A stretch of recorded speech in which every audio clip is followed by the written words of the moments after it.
നമസ്കാരം. 7ാം ക്ലാസ്സിലെ എല്ലാ കൂട്ടുകാർക്കും ലിറ്ററേച്ചറിലേക്ക് സ്വാഗതം. ഇപ്പോൾ ഈ ഒരു വീഡിയോയിൽ 7ാം ക്ലാസ്സിലെ ഇംഗ്ലീഷ് ടെക്സ്റ്റ് ബുക്കിലെ ലാസ്റ്റ് ചാപ്റ്റർ ആയിട്ടുള്ള ദ വേൾഡ് ഓഫ് ഹ്യൂമർ ആണ് നമുക്ക് ഡിസ്കസ് ചെയ്യാനായിട്ടുള്ളത്. ഇതുവരെയുള്ള എല്ലാ ചാപ്റ്റേഴ്സും ലൈൻ ബൈ ലൈൻ ആയിട്ട് നമ്മൾ ഓൾറെഡി ഡിസ്കസ് ചെയ്തിട്ടുണ്ട്. അപ്പോൾ നമ്മുടെ പ്ലേലിസ്റ്റിൽ അവൈലബിൾ ആണ്. കണ്ടിട്ടില്ലാത്തവർ തീർച്ചയായിട്ടും അത് കാണാനായിട്ട് ശ്രദ്ധിക്കുക കേട്ടോ.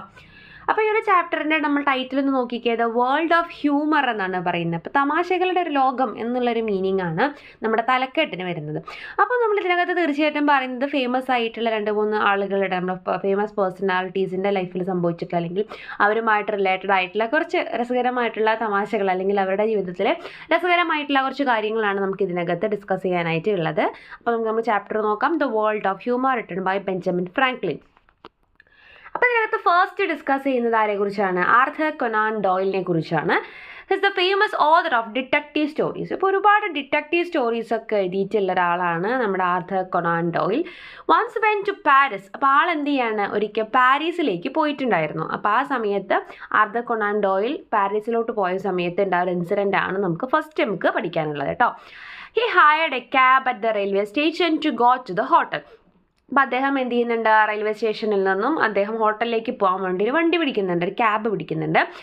What hotel would you like to go to mister Conan Doyle ask the cabman. അപ്പോൾ ക്യാബിൻ്റെ ഡ്രൈവർ എന്ത് ചോദിക്കുകയാണ്, ഇദ്ദേഹത്തിൻ്റെ പേരെടുത്തിട്ട് സംസാരിക്കുന്നത്. അതായത് നമ്മുടെ എന്താ പറയുക, മെയിൻ ക്യാരക്ടർ ഇപ്പോൾ വരുന്നത് മിസ്റ്റർ കൊനാൻ ഡോയിലാണ് അല്ലെങ്കിൽ ആർതർ കൊനാൻ ഡോയിലാണ്. അപ്പോൾ ഈ കാറിൻ്റെ ഡ്രൈവർ അദ്ദേഹത്തിൻ്റെ പേരെടുത്തിട്ട് ചോദിക്കുന്നത്. അതായത് ഏത് ഹോട്ടലിലേക്കാണ് പോകേണ്ടത് മിസ്റ്റർ കൊനാൻ ഡോയിൽ എന്നാണ് ചോദിക്കുന്നത്. കാരണം അദ്ദേഹത്തിൻ്റെ പേര് പറയുകയോ ഒന്നും ചെയ്തിട്ടില്ല. അല്ലാതെ തന്നെ ഈ ഡ്രൈവർ എന്ത് ചെയ്യാൻ അദ്ദേഹത്തിൻ്റെ പേരെടുത്തിട്ടാണ് എങ്ങോട്ടാണ് പോകേണ്ടത് എന്ന് ചോദിക്കുന്നത്. Ask the cabman. The writer was greatly surprised. അപ്പം നമ്മുടെ റൈറ്റർ എന്താണ്, ഭയങ്കരമായിട്ട് അത്ഭുതപ്പെട്ടു പോയി. എങ്ങനെ എൻ്റെ പേര് മനസ്സിലായി, ഞാൻ പറഞ്ഞില്ലല്ലോ എൻ്റെ പേരൊന്നും എന്ന് ഞാൻ ആലോചിക്കണം. How do you know my name. അപ്പം എങ്ങനെ നിനക്ക് എൻ്റെ പേര് മനസ്സിലായേ? He asked. Well it's simple the cabman said. ഇപ്പോൾ ക്യാബ്മാൻ പറയണത് അത് ഭയങ്കര സിമ്പിളല്ലേ എന്നുകൊണ്ട് ആളെ പറഞ്ഞു കൊടുക്കുകയാണ് എങ്ങനെയാണ് ആൾക്ക് പേര് മനസ്സിലായെന്ന്. The other day I read in the newspapers that you would probably visit Paris in this week. അപ്പോൾ അദ്ദേഹം പറയണ, ഡ്രൈവർ പറയണ, ഞാൻ നാളെ ദിവസം പേപ്പർ നോക്കിയപ്പോൾ അതിൽ കണ്ടിട്ടുണ്ടായിരുന്നു ഈ അടുത്ത് തന്നെ ഈ വീക്കിൽ നിങ്ങൾ പാരീസിലോട്ട് വരുന്നുണ്ടെന്ന് ഞാൻ ന്യൂസ് പേപ്പറിൽ വായിച്ചിട്ടുണ്ടായിരുന്നു. Then I noticed that suit was made of good English tweed. അപ്പോൾ ഞാൻ ശ്രദ്ധിച്ചിട്ടുണ്ടായിരുന്നു നിങ്ങളുടെ ഇംഗ്ലീഷ് ട്വീഡ് എന്നുകൊണ്ട് ഉദ്ദേശിക്കുന്ന അവിടുത്തെ ഒരു മെറ്റീരിയലാണ് കേട്ടോ, ഡ്രസ്സിൻ്റെ മെറ്റീരിയലാണ്. അപ്പോൾ പറയണത് നിങ്ങളുടെ ഡ്രസ്സ് കണ്ടാൽ തന്നെ അറിയാമെന്ന് നല്ലൊരു ഇംഗ്ലീഷ് മെറ്റീരിയൽ യൂസ് ചെയ്തിട്ടുള്ള, ഇംഗ്ലീഷ് ആ നാടുകളിലൊക്കെ ഇംഗ്ലണ്ടിലൊക്കെ മാത്രം കണ്ടുവരുന്ന മെറ്റീരിയൽ യൂസ് ചെയ്തുകൊണ്ടുള്ള ഡ്രസ്സൊക്കെയാണ് നിങ്ങൾ ഇട്ടിരിക്കുന്നത്.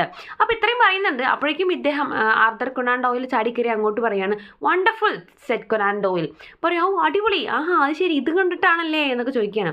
U are a born detective. അപ്പോൾ നീ നല്ലൊരു ഡിറ്റക്റ്റീവാണ്, ഇങ്ങനെ കേസന്വേഷണത്തിന് അല്ലെങ്കിൽ കാര്യങ്ങളൊക്കെ കണ്ടുപിടിക്കാൻ നിനക്ക് നല്ല കഴിവുണ്ട്. അപ്പം നമ്മുടെ കൊനാൻ ഡോയിൽ എന്താ വിചാരിക്കുന്നത്, അതായത് ജസ്റ്റ് ന്യൂസ് പേപ്പറിൽ ഞാൻ വരുന്നുണ്ട് എന്നൊരു ന്യൂസ് കേട്ടതുകൊണ്ടും എൻ്റെ ഡ്രസ്സ് ഇംഗ്ലീഷ് മെറ്റീരിയൽസ് യൂസ് ചെയ്തിട്ടുള്ളതാണ് എന്നുള്ളത് കൊണ്ടും നീ അതങ്ങനെ ഊഹിച്ചിട്ടുണ്ടെങ്കിൽ, എൻ്റെ പേരൊക്കെ കണ്ടുപിടിച്ചിട്ടുണ്ടെങ്കിൽ നീ ഒരു ബുദ്ധിശക്തിയുള്ള ഭയങ്കര അടിപൊളിയായിട്ടുള്ള ഒരാളല്ലേ എന്നുള്ള രീതിക്ക് ആൾ ഭയങ്കരമായിട്ട് ഞെട്ടിപ്പോവാണ്. അപ്പോൾ ആൾ പറയുന്നത് താങ്ക് യു സാർ എന്ന് പറയുന്നുണ്ട് നമ്മുടെ ക്യാബ്മാൻ. എന്നിട്ട് എന്താ പറയണേ, but I am not exactly a good detective. പക്ഷെ ഞാൻ അത്ര വലിയ ഡിറ്റക്റ്റീവ് ഒന്നുമല്ല എന്ന് പറയുന്നുണ്ട്. Why do you say that asked Conan Doyle. Conan Doyle പറയണ, എന്താ അങ്ങനെ നീ പറഞ്ഞ ഡിറ്റക്റ്റീവ് ഒന്നും അല്ലാന്ന്. അപ്പോൾ ക്യാബ്മാൻ പറയാണ്, you see sir your name is written on your luggage. അപ്പോൾ സാർ നിങ്ങൾ നോക്കി നോക്കും, നിങ്ങളുടെ ലഗേജിനകത്ത് ചിത്രത്തിൽ തന്നെ കാണുന്നുണ്ട്, ആ കയ്യിലെ ബാഗിൽ കണ്ടോ ഒരു പേരെഴുതിയിട്ടുള്ള നെയിം സ്ലിപ്പ് പോലത്തെ ഒരു സംഭവം വെച്ചിരിക്കുന്നുണ്ടോ. അപ്പോൾ പറയണത് നിങ്ങളുടെ ബാഗിൽ നിങ്ങളുടെ ലഗേജിൽ നിങ്ങളുടെ പേരെഴുതിയിട്ടുണ്ട് എന്നാ പറയുന്നത്. അപ്പോൾ അതുകൊണ്ട് എന്താ നമുക്ക് മനസ്സിലാക്കേണ്ടത്, ആ പേരെഴുതിയിരിക്കുന്നത് വായിച്ചിട്ടാണ് നമ്മുടെ ക്യാബ്മാൻ അദ്ദേഹത്തിനെ പേരെടുത്ത് വിളിച്ചത്. അല്ലാതെ ഡിറ്റക്റ്റീവുകളെ പോലെ അല്ലെങ്കിൽ അദ്ദേഹത്തിൻ്റെ ബുദ്ധിശക്തി ഉപയോഗിച്ചിട്ട് ന്യൂസ് പേപ്പറിൽ കണ്ട വിവരം വെച്ചിട്ടോ അല്ലെങ്കിൽ അദ്ദേഹത്തിൻ്റെ ഡ്രസ്സിൻ്റെ മെറ്റീരിയൽ നോക്കിയിട്ടോ ഒന്നും അല്ല അവർ കണ്ടുപിടിച്ചിട്ടുണ്ടായിരുന്നത്. അപ്പോൾ അദ്ദേഹം വിചാരിച്ചത് എന്തായിരുന്നു, ഓ അങ്ങനെയൊക്കെ എൻ്റെ ഡ്രസ്സിൻ്റെ ഇതും അതേപോലെ അന്ന് പേപ്പറിൽ കണ്ടതൊക്കെ വെച്ച് ഊഹിച്ചിട്ട് കണ്ടുപിടിച്ചതാണെന്നൊക്കെ വിചാരിച്ചത്. പക്ഷെ അതൊന്നും അല്ല, ജസ്റ്റ് എന്തുമാത്രമാണ് ആ ഒരു ബാഗിനകത്ത് അദ്ദേഹത്തിൻ്റെ പേരെഴുതിയിട്ടുണ്ട്. അപ്പോൾ അത് കണ്ടിട്ടാണ് അദ്ദേഹം സിമ്പിളായിട്ട് കാര്യം മനസ്സിലാക്കിയിട്ടുള്ളത് എന്നാണ് ആദ്യത്തെ ഇൻസിഡൻറ്റ്. ഇനി രണ്ടാമത്തെ ഇൻസിഡൻറ്റ് എന്താണെന്ന് നോക്കാം. അത് മാർക്ക് ട്വെയിനെ കുറിച്ചാണ്.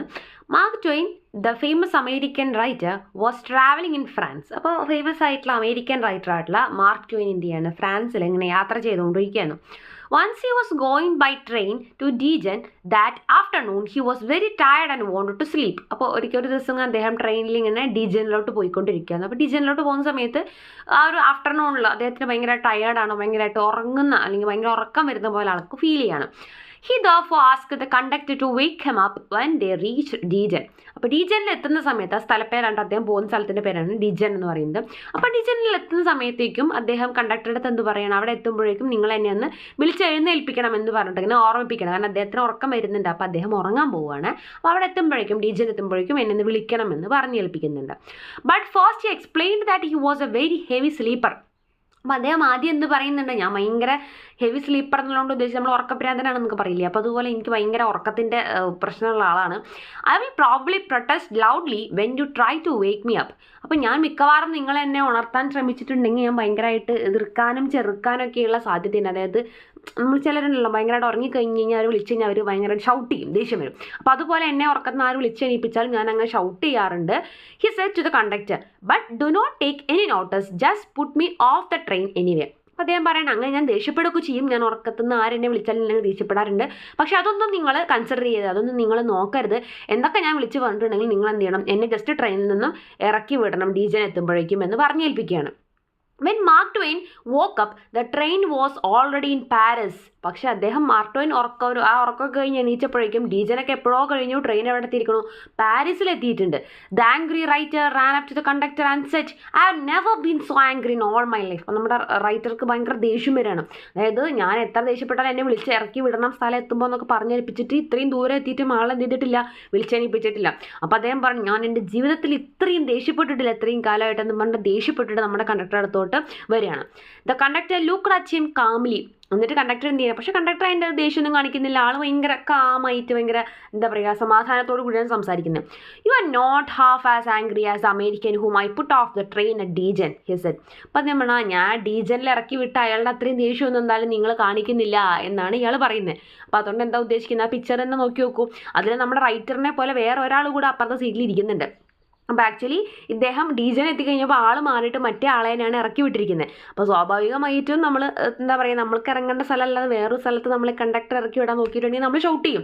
പക്ഷേ ഇയാൾ എന്താ വിചാരിക്കുന്നത്, ഞാൻ എന്നെ ഉറക്കത്തിന് വിളിച്ചിട്ടുണ്ടെങ്കിൽ ഞാൻ ദേഷ്യപ്പെടുമെന്ന് ഓൾറെഡി നമ്മുടെ റൈറ്റർ പറഞ്ഞു വെച്ചിട്ടുണ്ടല്ലോ. അപ്പോൾ അയാളാണ് എന്ന ധാരണയിലാണല്ലോ മറ്റേ ആളെ ഇറക്കി വിടുന്നത്. അപ്പോൾ തീർച്ചയായിട്ടും ഈ ദേഷ്യം കാണുമ്പോൾ നമ്മൾ എന്താ വിചാരിക്കുക, ആ ഉറക്കത്തിന് വിളിച്ചതിൻ്റെ ദേഷ്യമായിരിക്കും, ഇത് ഓൾറെഡി പറഞ്ഞതാണല്ലോ ദേഷ്യപ്പെടുന്നുള്ളത്. അത് കാര്യമാക്കാതെ എന്ത് ചെയ്യണം, ആൾ മാറിയിട്ട് വേറൊരാളാണ് ഡീജനിൽ അദ്ദേഹം ഇറക്കി വിടുന്നത് എന്നുള്ളത് നമുക്ക് അവസാനമാണ് മനസ്സിലാവുന്നത്. അപ്പോൾ അതാണ് അദ്ദേഹം പറയുന്നത്, ഞാൻ അവിടെ ഇറക്കി വിട്ട ആളുടെ അത്ര ദേഷ്യം പോലും നിങ്ങൾ കാണിക്കുന്നില്ലല്ലോ എന്ന്. അവിടെ ഇറക്കി വിട്ട് എന്താണ്, ആൾ മാറിയിട്ടാണ്, അയാൾ ദേഷ്യപ്പെട്ടത് എന്തിനാണ്, അയാളുടെ സ്ഥലത്തല്ല വേറെ എവിടെയോ ഇറക്കി വിട്ടതുകൊണ്ടാണ്. ആക്ച്വലി നമ്മുടെ റൈറ്റർ എന്ത് ചെയ്യാണ്, ഡീജനിൽ ഇറങ്ങാൻ സാധിക്കുന്നില്ല, അയാൾ അവിടെ കിടന്ന് ഉറങ്ങുകയും ചെയ്യുന്നുണ്ട്. അതാണ് നമ്മുടെ രണ്ടാമത്തെ ഇൻസിഡൻറ്റ് കേട്ടോ. ഇനി നമുക്ക് മൂന്നാമത് വരുന്നത് ആൽബർട്ട് ഐൻസ്റ്റീൻ്റെ ഒരു ഇൻസിഡൻ്റ് ആണ്. Albert Einstein was apparently a late talker and his parents were worried about his mental development. Albert Einstein പണ്ട് സംസാരിക്കാൻ ഭയങ്കര ലേറ്റായിരുന്നു എന്നാണ് പറയുന്നത്. അതായത് ആ ഒരു സംസാരിക്കാൻ തുടങ്ങേണ്ട പ്രായത്തിലൊന്നും സംസാരിക്കാതെ, അല്ലെങ്കിൽ അധികം ഒന്നും സംസാരിക്കാം, മാക്സിമം സംസാരം കുറച്ച്, അങ്ങനത്തെ ഒരു ടൈപ്പ് ആളായിരുന്നു അത്രേ. അപ്പോൾ അത് കാണുമ്പോൾ തന്നെ പാരൻസിന് എന്താണ് ഭയങ്കര പേടിയായിരുന്നു അദ്ദേഹത്തിൻ്റെ ആ ഒരു ഡെവലപ്മെൻറ്റ്, അദ്ദേഹത്തിൻ്റെ വളർച്ചയ്ക്ക്, മാനസിക വളർച്ചയ്ക്കൊക്കെ എന്തെങ്കിലും പ്രശ്നമുണ്ട്. അതായത് സാധാരണ ഒരു കുട്ടി സംസാരിച്ച് തുടങ്ങേണ്ട സമയത്ത് സംസാരിച്ച് തുടങ്ങിയില്ലെങ്കിൽ പാരൻസിന് ഒരു പേടി ഉണ്ടാവുമല്ലോ, എന്തെങ്കിലും പ്രശ്നമുണ്ടോയെന്ന്. അപ്പോൾ അതുപോലെ എല്ലാവർക്കും പാരൻസിന് ഭയങ്കര ടെൻഷൻ ഉണ്ടായിരുന്നു. At last at the supper table one night he broke a silence to say. ഇപ്പോൾ ഒരു ദിവസം ഇവർ സപ്പർ കഴിച്ചുകൊണ്ടിരിക്കുകയാണ്. അപ്പോൾ ഫുഡ് കഴിച്ചുകൊണ്ടിരിക്കുന്ന സമയത്ത് രാത്രി ഇവരെന്ത് ചെയ്യുന്നുണ്ട്, പെട്ടെന്ന് ഇദ്ദേഹം സംസാരിക്കുകയാണ്. The soup is too hot. അപ്പോൾ അദ്ദേഹം പറയുകയാണ്, സൂപ്പ് ഭയങ്കര ചൂടാണല്ലോ എന്നാണ് അദ്ദേഹം ആദ്യമായിട്ട് പറയുന്ന ഒരു കാര്യം. അത്രയും കാലം അദ്ദേഹം സംസാരിച്ചിട്ടുണ്ടായിരുന്നില്ല. Greatly relieved his parents asked why he had never said a word before.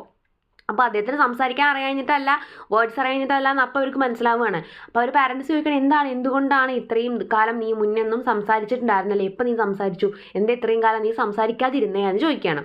Albert replied, because everything was all right till today. അപ്പോൾ അദ്ദേഹം പറഞ്ഞാൽ ഇതുവരെ എല്ലാം ഓക്കെ ആയിരുന്നു. അപ്പോൾ അവരെന്താ ഉദ്ദേശിക്കുന്നത്, ഇത്രയും കാലം എല്ലാം ഓക്കെ ആയിരുന്നു, അങ്ങനെ ഇത് പറ്റില്ല, ഇത് ഇഷ്ടമല്ല, ഇതിനിങ്ങനെ പ്രശ്നം ഉണ്ടെന്ന് പറയാൻ വേണ്ടി ഒന്നും ഉണ്ടായിരുന്നില്ല.